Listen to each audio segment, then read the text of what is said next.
Today we're going to talk about transaction coordinators, administrative assistants, virtual assistants, and automation and how they've affected the commercial real estate world.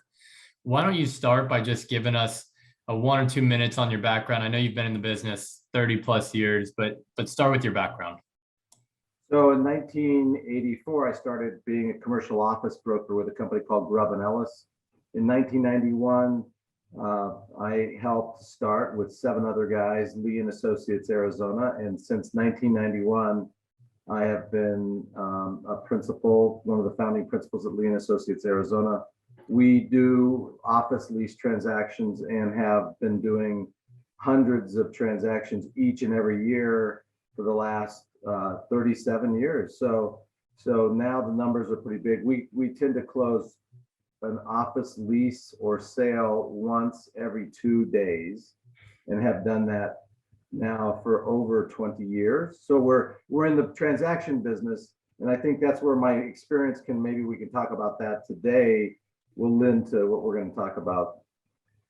Yeah, doing a bunch of deals over 37 years, right? And you don't do that alone, I'm sure. So to get to the topic that we want to talk about today, when did you first hire an assistant, and what drove you to make that decision?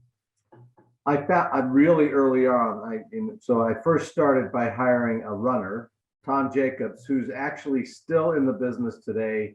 Grubb & Ellis has been sold 3 or 4 times. He's with Cushman & Wakefield, which is now really the founders, the original guys from Grubb & Ellis. So Tom Jacobs, I think, was my first runner back in 1986, and he's still in the business today. And then I started hiring full-time assistants that weren't runners in the early 90s. So I've always seen the value of being able to leverage myself, because I always wanted to be doing transactions, building relationships, not doing a bunch of administration or research.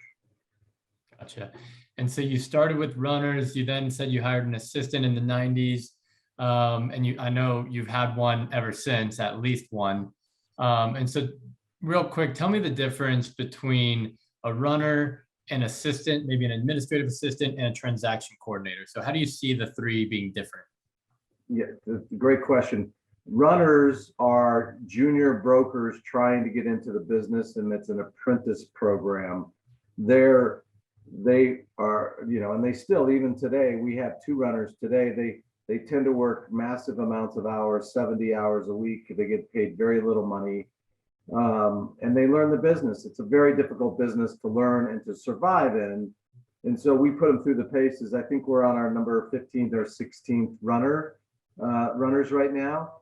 An assistant is somebody who actually assists you. They are going to be administration for their career. They are salary based, no commission, and they tend to handle almost everything around outside the transaction, but not really involved in the transactions. And then transaction coordinators is a fairly new title, and some people are embracing it. And those have been really around for a long time in the residential side, but not much in the commercial side. And the reason why it's a little bit different commercially is because commercial transactions tend to be a lot more complex. A residential transaction coordinator does the same thing. They prepare a contract, they organize they put the inspections in place, and they can kind of run the transaction. And those are fairly set in stone steps. In the commercial real estate transaction, all parties are different. And so you have a transaction coordinator that really needs to learn the business. First of all, they have to be licensed. Second of all, they have to start learning how transactions are completed. And I do know a couple of companies and have close friends who have them, and they swear by them. They do a good job, but it's a very tough job to fill and to keep, because it's a fairly technical position, and they're spending their entire days, and they tend to work for more than just one team. A transaction coordinator will be hired by a company or 3 or 4 brokers, and they'll just handle their transactions. Gotcha. So how about, being a broker, obviously commission only, you eat what you kill. What was it like making that decision to say, okay, I feel established enough to go hire someone on my team to support me. And I feel confident to be able to sustain this volume of business, in the future. Was that a hard decision, and what was that like? No, never a hard decision for me. I've always believed two things. One is I always want to bet on myself. The reason you get into this business is because you think you can go be successful. And if you're not willing to bet on yourself, which is you're going to be 100% commission, but also to build the team that you need, then you're really hedging your bet and saying, oh, I can't afford that. I always view hiring not as an expense, but as an investment. And so we have always had assistants and other people on our team to help create better value for our clients. And we do run into, today we're running into it at OneSource, where people will occasionally say, this is expensive and it's $130 a month. And I look at that and to me, it's inconceivable, not because I think they're being cheap, just because they've never looked at this as an investment. And the investment in time for assistance, or, today our team has lots of other people. We have assistants and we have graphic designer, we have research people, we have runners, and so we're spread out all over the place, but it's always been about investing, not about spending. I like that. It's an investment, not an expense. Yeah, and I think we have a standard line that we think every investment, somebody we hire, should bring us back 3 to 5x in their salary. So if you're paying somebody $50,000, they should be bringing us $150,000 to $250,000 in intrinsic value to the team.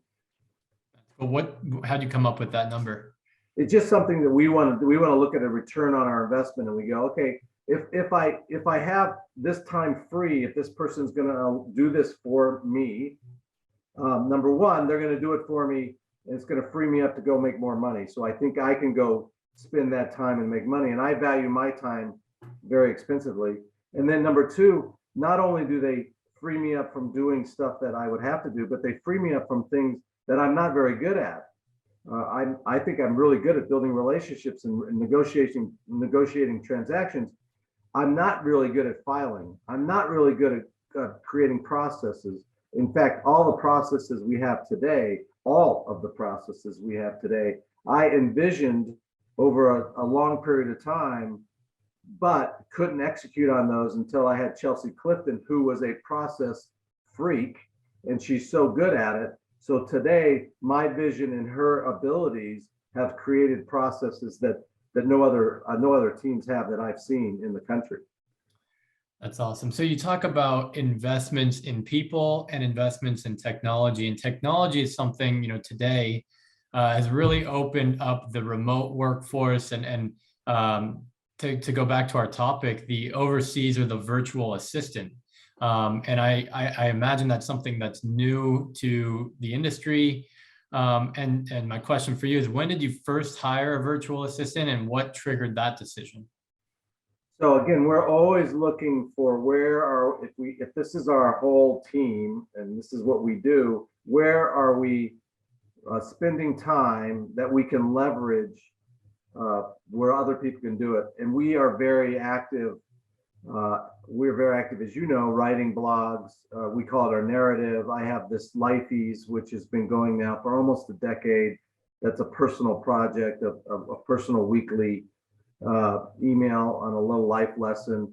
And we were doing that internally. And we just, about 2 years ago, I think it's 2.5 years ago, we hired our first remote assistant. We had somebody on our team that was doing it locally and wasn't doing a good job. So we let her go. And I had seen this remote work, and this is the type of thing that could happen. And so now we have a full-time Filipino assistant that does all of our social media posting. We have to write it, we have to do it, but everything else Raleigh will set up for us. And so it's been about 2 years. You're saving some money because they're less expensive, and they are very good at, it's something that you've done and you can repeat. They're not great at, obviously they're not great at being able to talk to people or do those kinds of things. So it has to be a repeatable process that you want to leverage yourself out and invest into. Gotcha. And what are the biggest risks or biggest things to watch out for when you're hiring someone overseas as a virtual assistant? Like when you went through the interview process to find Raleigh, what was that like? I don't know if you interviewed multiple virtual assistants, and what were you looking for? Yes, we did interview multiple. We are looking for somebody who had, as you know, we hired to Colby, so we have a specific Colby that's a high follow through Colby.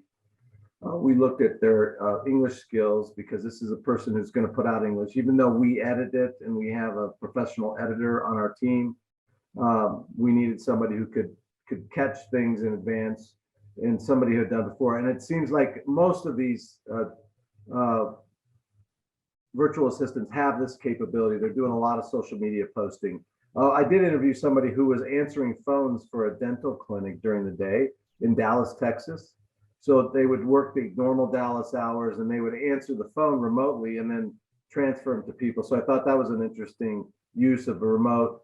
We've tried it on a couple of other areas that hasn't worked out so good, but the area of social media posting, they do what we call stacking plans. When one of our runners canvases a building, we put it into a graphic stacking plan, and Raleigh will do stacking plans for us. He's expanded his action list that he does, what he does for us over the last couple of years, and now we get real good value. It did take us, I would tell you, it took us about 6 months to kind of break even.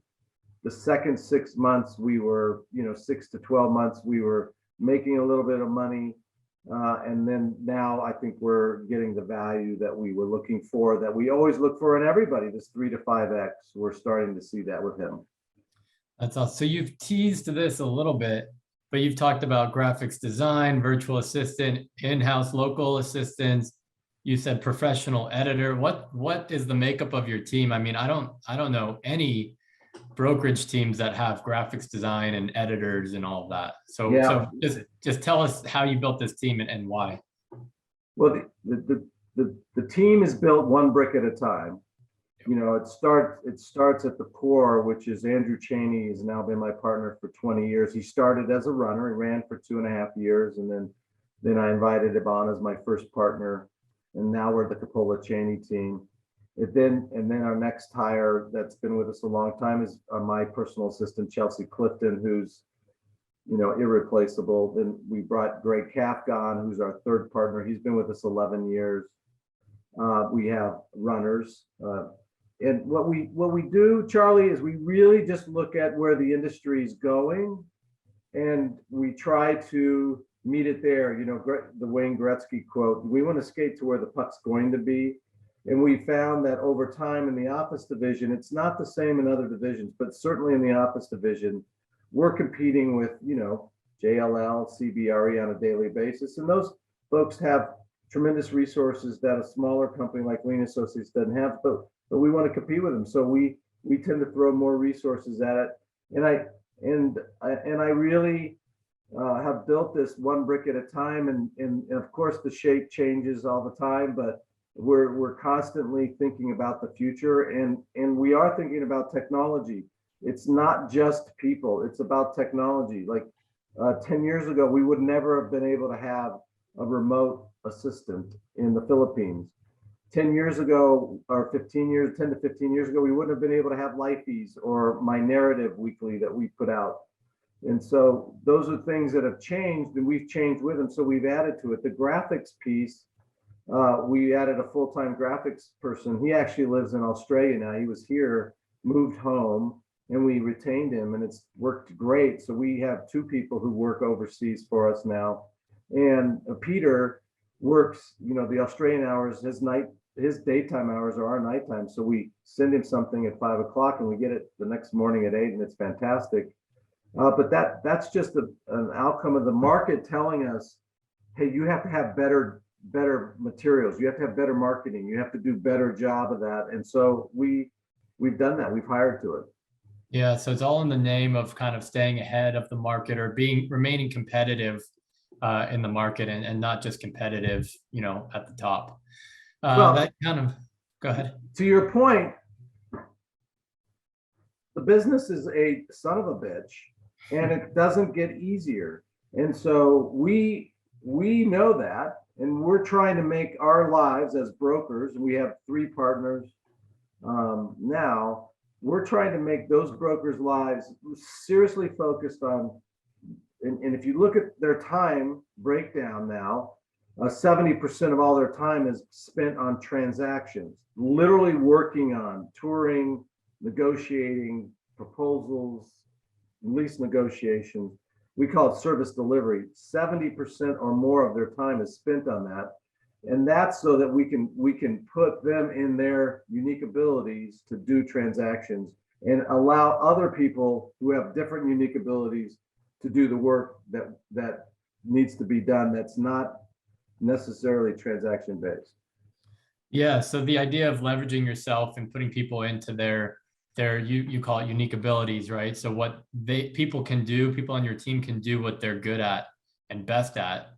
I'm sure technology plays a role in that, right? And so I'm curious, how has technology evolved over your 30+ year career in the business?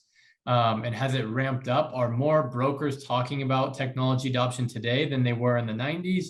Or has it just changed different types of technology? First of all, I think commercial real estate as an industry is a lagging technology industry, and you see the money now flowing into fintech and commercial real estate. The technology people on the outside see it. If you're on the day-to-day brokerage side like we are, you don't see it. There has been very little technology change, with the exception of a couple of big names. CoStar is one of them. In the old days, we used to collect our own data on what was available in buildings. CoStar has really come in and automated that for much of the country. So that is a big technology change. It's our commercial MLS, if you will. And CoStar gets paid handsomely for that. As far as on the transaction side, what we do on a daily basis, it's been shockingly absent, which is why we acquired OneSource, because you look around and you see we as an industry are becoming dinosaurs. There have been no less than 15 or 20 different companies funded by even big companies like JLL. JLL has a technology arm that's funding automation of brokerage, despite being one of the 2 largest brokers in the world. They're literally trying to disrupt their own brokerage company, and those have failed to date. They failed because it's super hard to put the marketplace together with the tenant, and there needs to be something in the middle, and they're trying to do it technology wise, and it's not working. But what we've seen in the brokerage side is brokers have been doing transactions just like I have been doing them for 25 years, email and Excel. And it's unbelievable to me that people have not been able to look at something like a OneSource and bring it on for the small fee and the small amount of time it takes to bring it up, and actually start saving all the time. As you know, in OneSource, we say we're automating the mundane. There are tons and tons of mundane tasks that we do as brokers on a daily basis, regardless of whether or not I have assistants. Now, those assistants are still way more expensive than technology. So there are 3 levels of technology that you want to look at. One is how much technology can I use personally so that I can spend more and more of my time in service delivery and relationship building. That's very valuable, because my hourly cost is $1,000 an hour. And so if I can save an hour a week, I'm going to save $1,000 to put towards being super relationship oriented. And then if I bring Chelsea's, who's going to be over hundreds of dollars an hour. So Chelsea's time is that, and even Raleigh's time is, if we can automate some of his time, we're going to save a whole much more time. So these 3 levels of brokers, assistants, and even remote assistants or other people outside automating some of their functions, we will save hundreds of thousands of dollars on $139 a month per user software this year, because it's automating mundane tasks that we do on a regular basis. Right. And you said the commercial real estate industry is behind, right? It's lagging behind the rest, a lot of other industries. And in my opinion, you can confirm this, it's the client who suffers, right? If you're spending all your time doing paperwork, you're not spending time servicing your client. And therefore, the client or the consumer is getting a lesser experience than they could be, right? Well, client or your Or your family business. Yeah. or your health because you're not exercising. I Right. mean, I think I don't care what your poison is. If you're a hard worker, and I've always been a long hours, as you know, I've worked long hours all my career. Something is going to give, whether it's your health, whether it's your family, whether it's your clients, something's giving because you're not automating. And the really crazy part about this is everybody knows it. They know they should do that. If you ask the brokers, they say, yes, I want to do technology. And then you say, well, what do you want to do in technology? They go, I don't know. I just know that I've been successful. And if I continue to do today what I did yesterday, I think I'll be successful, even though they're slowly becoming dinosaurs. Yeah. And so they're going to wake up. And I've watched it for my entire career. There was a guy here in town and who was a prolific broker, was a pro golfer. His name was Joe Porter, and became one of the early industrial brokers. And he built this incredible team. And, at the end, he had just become a dinosaur and his team dumped him, let him go. Dump is not as a strong word, but they let him go because he wasn't adding value. He had become a dinosaur. And so one of my things is technology staves off being a dinosaur. And so allowing yourself to, we all adopted the iPhone. We've all adopted CoStar. We have track record of being able to do this. But in terms of bringing in a system and stopping the emails and the way that we actually run transactions seems to be harder for most brokers. And they're just becoming dinosaurs in a slow death. And that hurts. Yeah, no, that's true. And that's awesome. So to wrap all of this up, in your mind, what would you say is kind of the perfect mix between, and what type of tasks or responsibilities should an in-house assistant have versus a virtual assistant versus technology? What role do each of those play on your team? Well, the roles are driven by their unique abilities. In our opinion, what do you do best? And so I would say that, today the point where I am in my career, my best unique abilities are developing relationships, deep and meaningful relationships, and working on transactions with larger clients or really long-term clients. Andrew has a similar set, but he's working on more medium-sized transactions. And then Greg would be it's a day-to-day transaction. So even within how we handle transactions, we think going forward, we're going to have a listing side transaction team member and a tenant rep side team member. So we want it always based on that. Chelsea, my personal assistant, works on 75 or 80% of her time is her unique ability doing projects, creating processes, and working with me very, very closely. She accommodates a lot of my weaknesses. And so together we're a really super powerful team.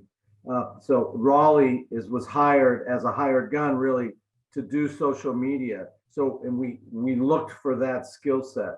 So first you want to build everything around that. And then technology should be pervasive in all of these areas. It should tie communications together.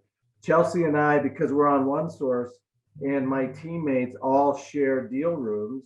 So now we don't have to talk back and forth. There was 1 to 2 hours a week where she was looking up, hey, what was the last lease that was done on this? She doesn't have to do that now because we have OneSource and we know we can just literally go to it immediately. So 1 to 2 hours a week of her time on that one tiny little thing is paid for the cost of the software.